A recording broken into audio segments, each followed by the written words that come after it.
Hello everyone, welcome back to my blog which is Sangeeta Prashant official. और ये देखिए कितनी प्यारी मेहंदी लगी है ना, बहुत प्यारी मेहंदी लगी है मेरे हाथों में। और मेहंदी मैंने इसलिए लगाई है गाइस क्योंकि मेरा हरतालिका तीज का फास्ट था। तो ये देखिए यहाँ पर मैं सुबह सुबह उठ के अपनी सरगी ले रही हूँ। हमारे में होता है कि सुबह उठ के हमें कुछ ना कुछ खाना होता है, मतलब सुबह ब्रह्म मुहूर्त में हमें ऐसा माना गया कि तभी हमारा व्रत स्टार्ट होता है। तो हमें कंपलसरी होता है सरगी में कुछ खाना। तो ज़्यादा कुछ मैंने एक बनाना और दही खाया था। उसके बाद मैंने यहाँ पर अपने ये पैरों पे कलर लगाया था। हमारे में कलर लगाना, महावर लगाना बहुत ही शुभ माना जाता है किसी भी फेस्टिवल पे। और तीज वाले दिन मानते हैं ना कि कि एक जो औरत होती है उसको पूरे 16 श्रृंगार करने चाहिए। और इससे माँ पार्वती बहुत ही खुश होती है, क्योंकि माँ पार्वती ने भी शिव जी को पाने के लिए 16 श्रृंगार किया था और व्रत रखे थे और जंगलों।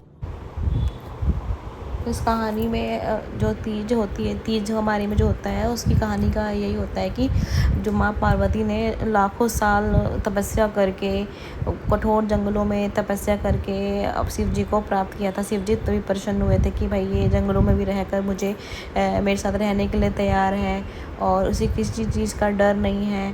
और ये मेरे साथ रहने के लिए हर दुख सुख की साथी है मेरी।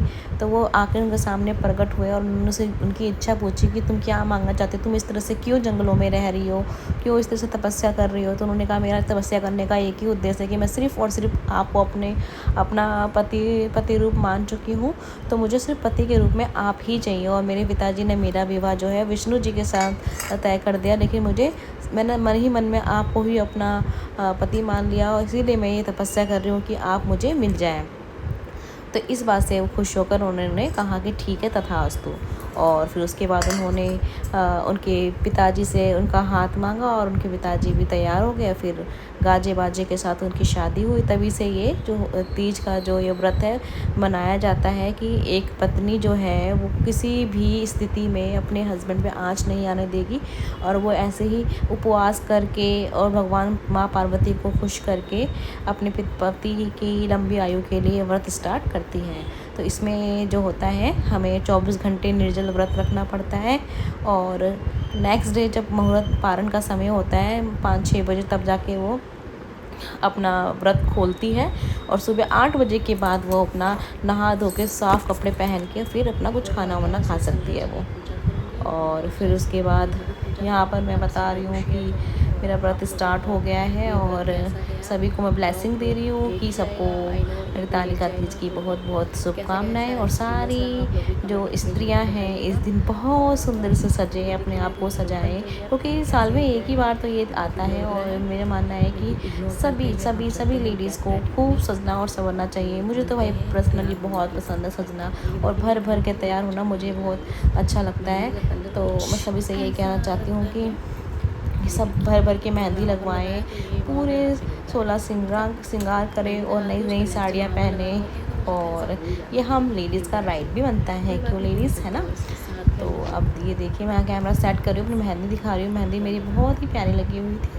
उसके बाद में तैयार होकर ये देखिए मैंने पूरे अपने तैयार कर लिया, जितनी भी मेरी ज्वेलरी थी शादी की वो। और शादी की दुपट्टा ज़रूर पहनते हैं पूजा करते वक्त। और माँ गौरी और शिव जी को मैंने यहाँ बैठाया हुआ है और उनके कलश बिठाया है। फिर उसके बाद में उनको जितना भी श्रृंगार सामान होता है उसको हमें छूना होता है। और मैंने छूने के लिए अलग सामान रखा था। इसके बाद मैं मंदिर भी गई थी पूजा करने के लिए, क्योंकि कहते हैं कि वहाँ पे भी कथा सुननी चाहिए। पहले मैंने घर पे अपनी कथा वथा सुनी थी और जितना भी मैंने श्रृंगार का सामान लेकर आया था माँ गौरी जी को पहले मैंने अर्पित किया। पहले मैंने उनको टीका लगाया और फिर सिंदूर लगाया। जो भी मेरे पास श्रृंगार का सामान था, कंघी थी, महावर था, बिंदी, लिपस्टिक, सब कुछ उनको श्रृंगार किया। उसके बाद मैंने फिर पूजा अपनी स्टार्ट करी। मिठाई फल सब उनको अर्पित किया उसी पार्वती जी को। और फिर मैंने जो भी सामान मेरा अलग से था उसको लेकर फिर मैं मंदिर गई। मंदिर में भी मैंने सेम वैसे ही किया पूजा और पंडित जी को दक्षिणा दे के फिर मैं घर आ गई थी। और यहाँ पर मेरी बेटी है, वो भी उसको भी पूजा जब मैं करती हूँ तो उसको देखना बहुत अच्छा लगता है। उसको पूजा वूजा करती है और यहाँ वो दादी के साथ बैठी हुई है, क्योंकि वो कुछ ना कुछ सामान उठाई जा रही थी, तो इसमें थोड़ा साफ़ सफाई का ध्यान दे, किसी पूजा में साफ़ सफाई का बहुत ध्यान दिया जाता है।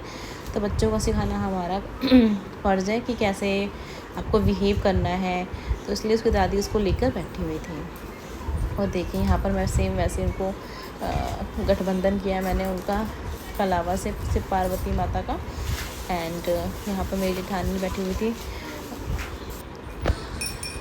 ये देखिए यहाँ पर मैंने क्लिप लगा रखी कि मैंने पूजा ऐसे करी है, जो भी हमारा सामान था हमने उसको चढ़ा दिया। यहाँ पर बच्चे भी थे, तो उन्होंने हम भी करेंगे, तो उनको भी हमने आरती दे दी, तो उन्होंने भी भगवान की आरती करनी स्टार्ट कर दी। यहाँ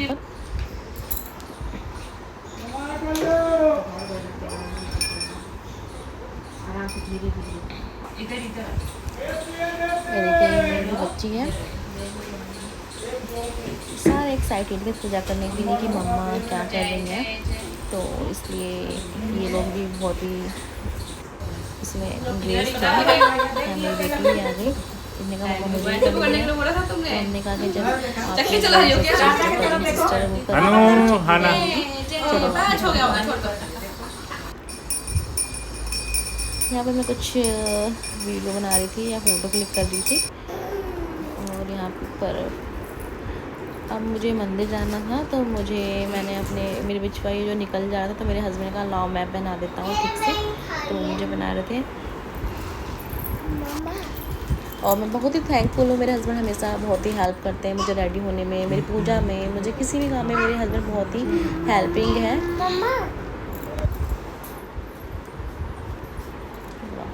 और यहाँ देखिए मैं कितनी प्यारी लग रही हूँ, मेरी साड़ी जो है मेरे हस्बैंड लेकर आए थे, और यहाँ मैं अच्छी तरह से तैयार हो चुकी हूँ। आप लोगों को कैसे लग रही हूँ कमेंट में ज़रूर बताना, और कुछ कमी रह गई है तो मुझे ज़रूर बताना कि आपकी कमी ये रह गई। मैं नेक्स्ट टाइम जब भी कुछ करूँगी तो उसको ध्यान में रखूँगी। यहाँ पर मेरे पति मुझे सिंदूर लगा रहे हैं, और फिर उसके बाद मैंने भी उनको टीका लगाया और उनके चरण स्पर्श किए, उनसे आशीर्वाद लिया। और फिर उसके बाद यहाँ पर धूप आ गई थी, तो मेरे को लगा कि मुझे मेरा गला सूखने लगा था। मैं कहा चलो अब नीचे चलते हैं, वरना मुझे सुबह ही प्यास लग जाएगी। लेकिन जब मैं गई थी तब मौसम बहुत ही ज़्यादा अच्छा था, बट उसके बाद ही धूप निकल आई थी। हाँ देखिए यहाँ पर मैं कुछ वीडियो शूट कर रही हूँ आप लोगों के लिए। मैंने इंस्टाग्राम पर डाली है वीडियोज़ बहुत सारी। ओके, मैं इंस्टाग्राम की अपनी ID भी मेंशन कर दूँगी, लेकिन मेरा अकाउंट प्राइवेट है, उसको मुझे पब्लिक करना है। मैं कुछ सोच रही हूँ उसको पब्लिक कर दूँ या नहीं, ये भी मुझे बताना आप लोग। और ये देखिए मंदिर आ गई, मंदिर में भी सेम जैसे मैंने घर में पूजा की थी वैसे मैं मंदिर में भी पूजा कर रही हूँ। और पूजा करने के बाद फिर मैं अब तो थोड़ा मुझे प्यास लगने लगी थी, और फिर मैं घर आकर थोड़ी देर लेट गई। और जैसे जैसे मेरे को उस दिन टाइम भी नहीं कटता है गाइस, जिस दिन हमारा व्रत होता है, वैसे तो रोज़ तो टाइम का पता नहीं लगता कब रात हो रही कब सुबह हो रही है, बट जिस दिन फास्ट होता है ना, मुझे ही ऐसा लगता है कि सबको ही लगता है, पता नहीं कि टाइम कटता ही नहीं है। तो 12 बजने में वैसे तो चौथ लग चुका था, हम 12:30 बजे के बाद ही आप पानी पी सकते हो, कोई व्रत का मतलब नहीं रहता। लेकिन मेरे मन में था कि नहीं यार, व्रत अभी रखा है तो कम से कम मैं 24 घंटे तक फास्टिंग पे रहूँ। तो मैंने अपना व्रत नहीं खोला था, मेरी मतलब बहुत पीछे पड़ी थी कि पानी पी लो, एटलीस्ट पानी पी सकते हो अब तो। क्या मेरी बेटी है वो बोल रही पीछे पीछे, सोच रही मम्मा क्या बोल रही फ़ोन को देखकर, तो वो भी बोल रही है।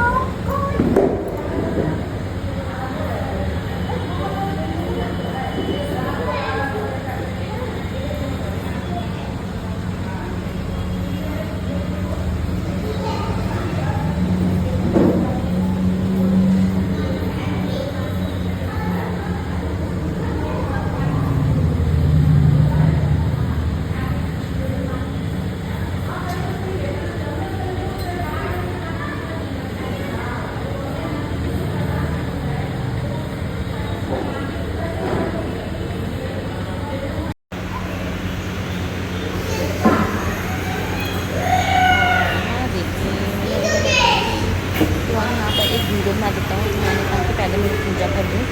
अब हमारा घर जाने का टाइम आ गया था। फिर ये देखिए मेरे हस्बैंड ने जब मेरा व्रत का टाइम ख़त्म हो गया तब चाय बना के दिया, और मैंने पिया और एंजॉय किया। Bye bye.